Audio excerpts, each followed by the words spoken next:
So what's up everybody, this is going to be my basically part 2 of the Black Clover reviews to get back on track and basically up to date. This is going to be my Black Clover 346 and 347 review. Once again, I told you guys I was going to combine the two chapters reviews. These chapters were interesting, but I really enjoyed how much faith the Ryu 7 has in Ryu, and also Ryu's power being explained a little bit more. We can basically see him have at least like half a day to possibly a day of him able to see the future. I think that's very interesting, as well as his foresight is incredible. Like, I can't wait till that's explained. Also, seeing the Ryu 7's powers and seeing all their dojutsu or magic styles, it's really interesting to see how all of them have elemental powers. It's very cool because we see those elemental powers in the Clover Kingdom, also in the Black Rules, but just seeing them with ninja techniques being applied to them is surreal. Black Clover 347 was really good. These two chapters are really good, and once you read them together back and forth, you see how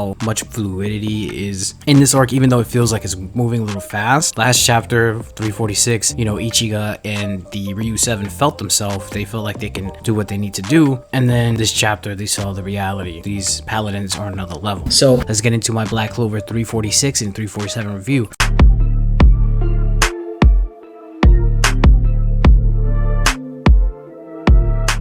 First of all, if you like anime, manga reviews, discussion, spoilers, and theories, definitely hit the subscribe button. If you like the video, like the video. So wish you hit me with some false copyright strikes a year ago. Let's get this channel back to 5,000. We're more than halfway there. So I just want to appreciate all the help you guys gave me for 2022. Hope 2023 is going to be amazing. I'm going to work my ass off. I'm going to fight to keep bringing you guys content. They cannot stop me. To start off with Black Clover 346, the beginning of the chapter basically starts off with the townspeople seeing the five-headed dragon. They're saying, hey, this is the five-headed dragon, and it's gigantic. They couldn't believe it. Like, the legends are true, because you know, when you grew up in a place, you hear certain urban legends and legends in general, but you don't really think it's true because it happened so long ago. It's kind of cool to see that the townspeople are seeing a living legend in the flesh, even though they're scared out of their mind. But imagine if we saw some of the legends, like I know in certain cultures there's like Bloody Mary and stuff like that. There's even Latin American culture is like the Llorona. There's like so many things, even Bigfoot. Fun fact story, I got a family member that's obsessed with Bigfoot, but like imagine them seeing those legends in person. That's what they're seeing. Like, it's, you're in awe, but you're also like completely feared. You see in their dialogue, if they haven't followed like Ryu's and the Shogun's orders to get away from there and go to the main island, they would have been in big trouble. People are just saying like, what can the Ryu 7 do against a monster like that? And people are saying the Shogun and the Ryu 7 will handle it somehow. And it's good that they have faith and hope in the Shogun and also his team. So the crazy snow fox lady is looking at Sister Lily. Sister Lily does a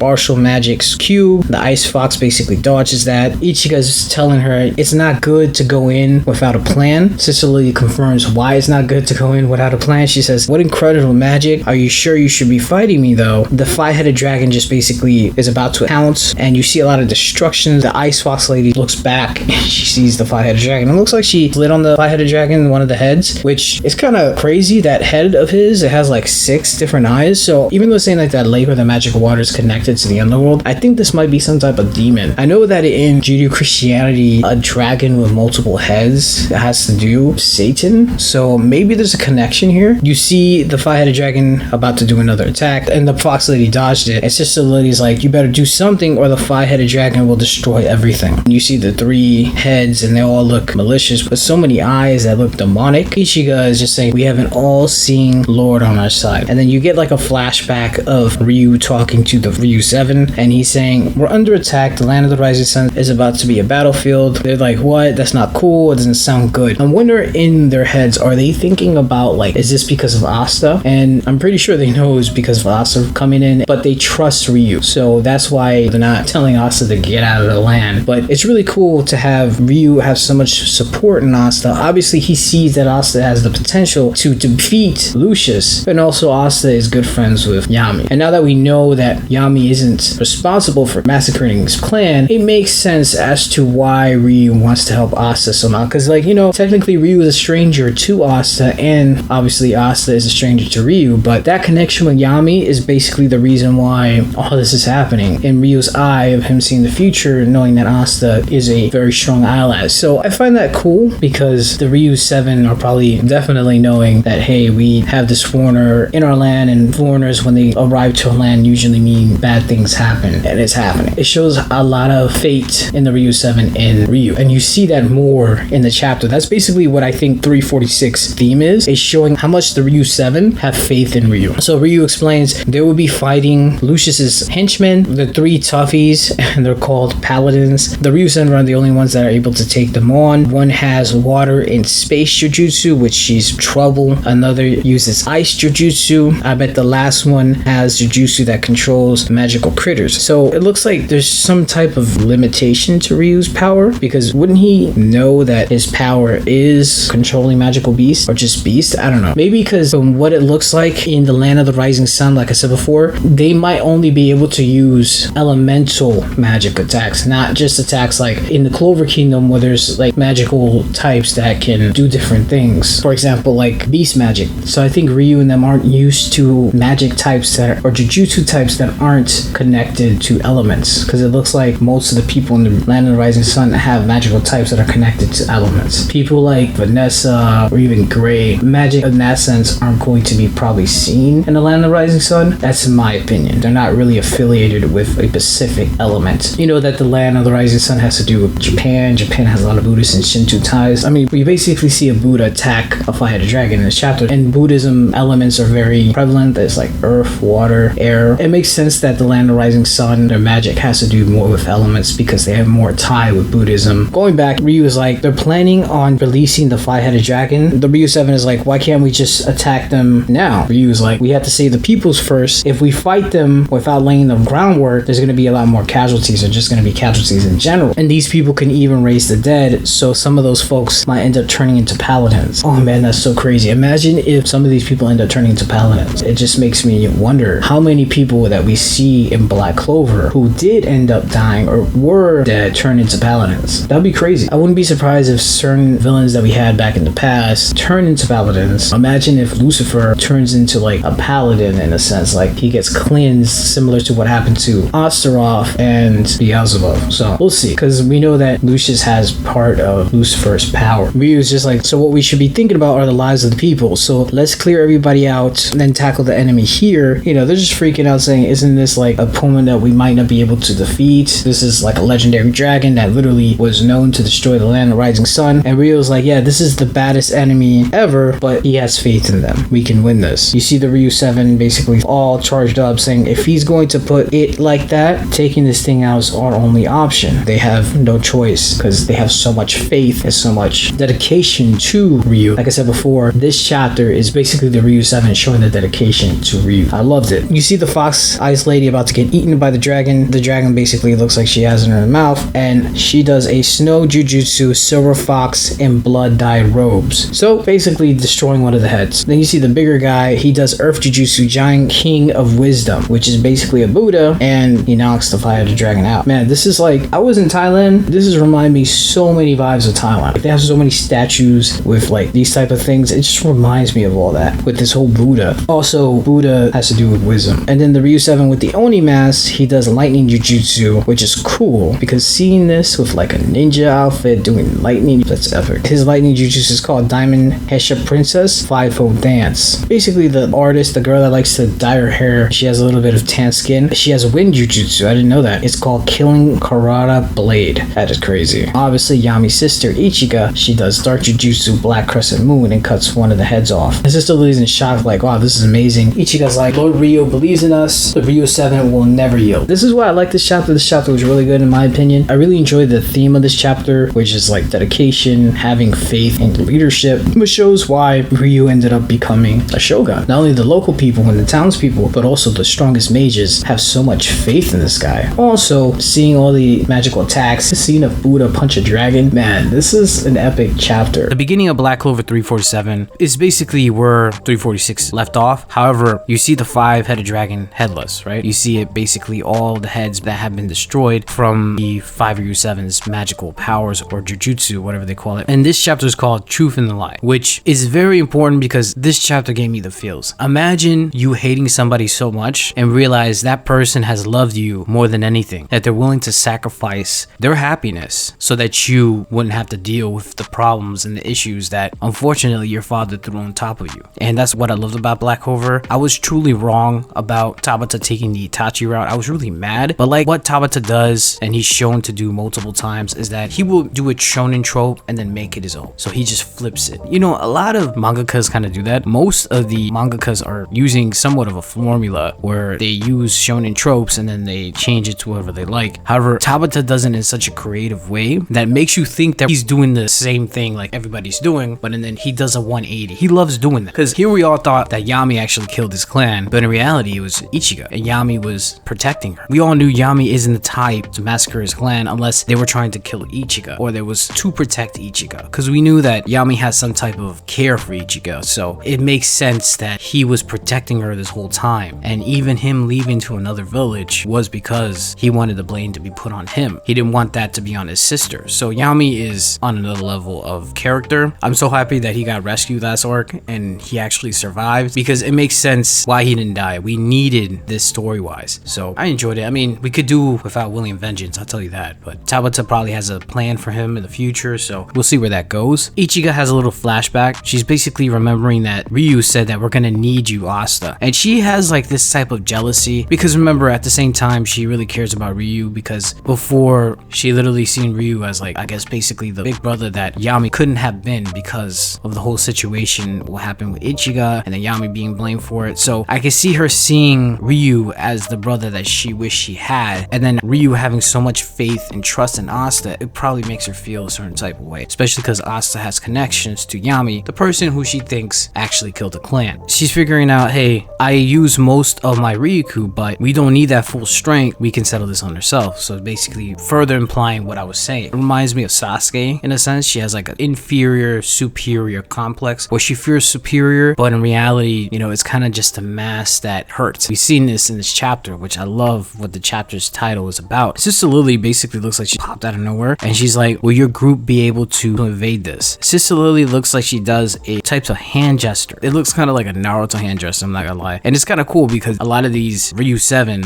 are kind of like similar to ninjas. You know how ninjas always do hand signs apparently? You see like stars here and there, but then we realize it's actually ice magic mixed with spatial magic, which is crazy because we've seen magic combinations twice and it had to do with spatial magic. Remember, we saw that with Xenon when he did his spatial magic sword that was made out of bones. So it's cool to see the devil host and the devil combine their magic powers to form one attack. And we saw this guy, who apparently is possessed by Beelzebub as well, basically make like an ice star and just make that ice star completely blow up, which is crazy. Also, one thing I liked about this, it kind of reminds me of what I said before in other videos. Demons and demonology have multiple followers. They have an army of devils. They have basically legions, what they call it. So to see that Beelzebub is basically possessing more than one person, and he's probably possessing that beast magic guy as well, that's the third paladin there, means that, you know, these are in a way they're legions, but obviously they've been corrected or they've been purified to have like an army of fallen angels, which fits the name of paladin if you think about it, because paladin has to do with like warrior and stuff like that. So I really like where Tabata's taking this. But you see an ice attack and all the Ryu 7 are attacked. The guy with the ice magic says, an escapable attack from all sides, that's the most effective method.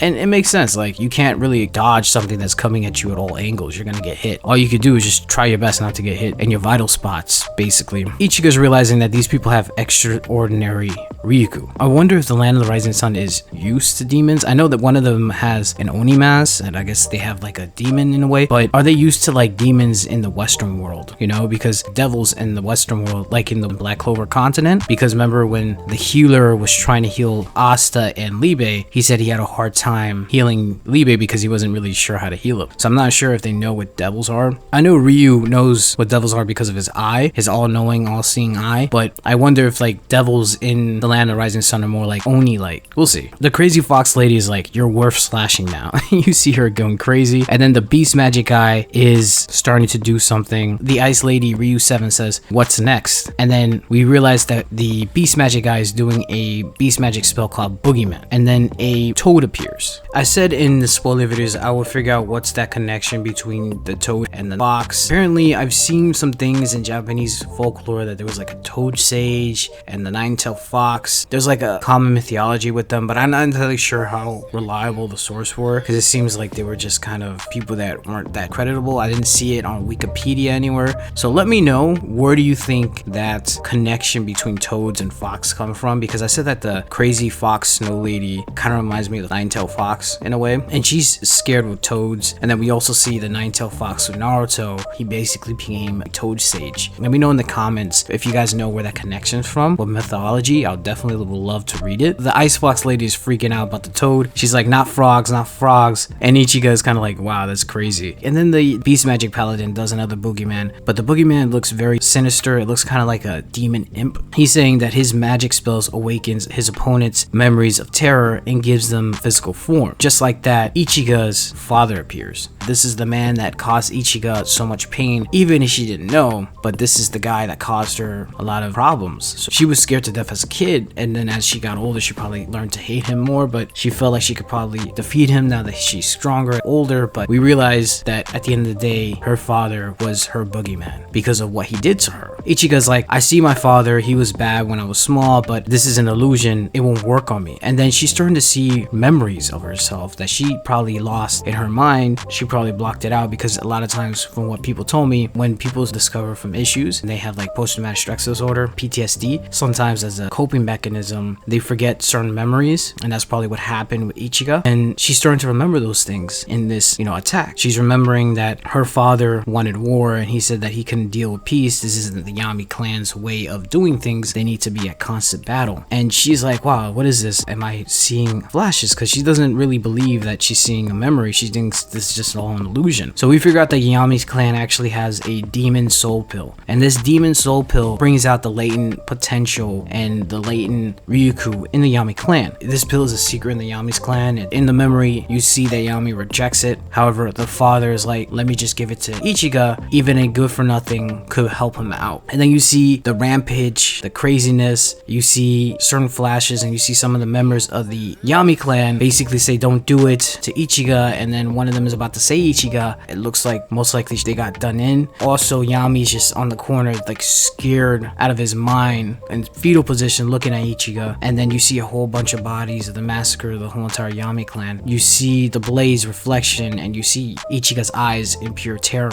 Then Yami's father's like, look at the power you got. You're very powerful. You're definitely my kid after all, Ichigo. And then you see another memory of Ryu saying, telling her the truth will be way too cruel. So she's figuring it out, like slowly but surely. The person that she hated all this time was really the person that cared about her the most and protected her the most, like a true big brother should be. So it's hard, Ichigo is realizing that this wasn't an illusion, it was an actual memory. She's the one that killed her whole entire clan. She's like, I spent all these days hating Yami for no reason. You see Ichigo getting basically hit, pushed back by her fake father. The Stone Ryu 7's like, we are the guardians of this land, we will not fall yet. Sister Lily just being an epic villain, I love it. He's like, it's alright, Master Lucius will give you the true happiness and peace as well later on. For now, and then you see the five-headed dragon heal itself. The Ryu 7 are just in shock and fear. Sister Lily ends it with rest in peace. Ichigo's thinking in her head, don't let this unsettle you, because she still wants to fight. She still has to fight her father. And out of those two groups, it looks like the two strongest are Ichigo and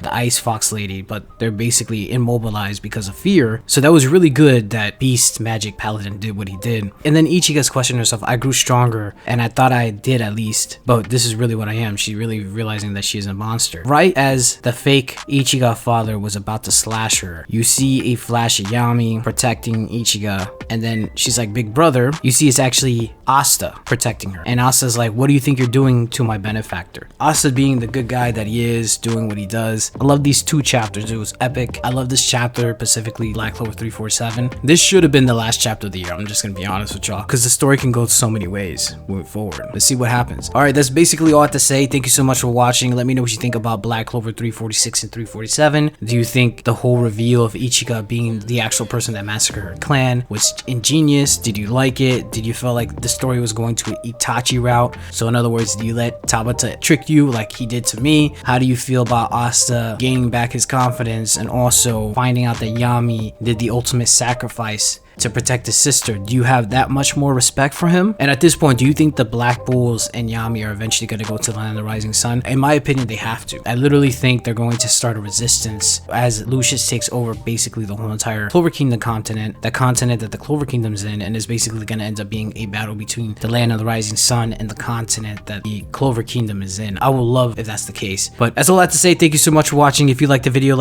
let me know what you think about this chapter. Comment, subscribe, and I'm out of here.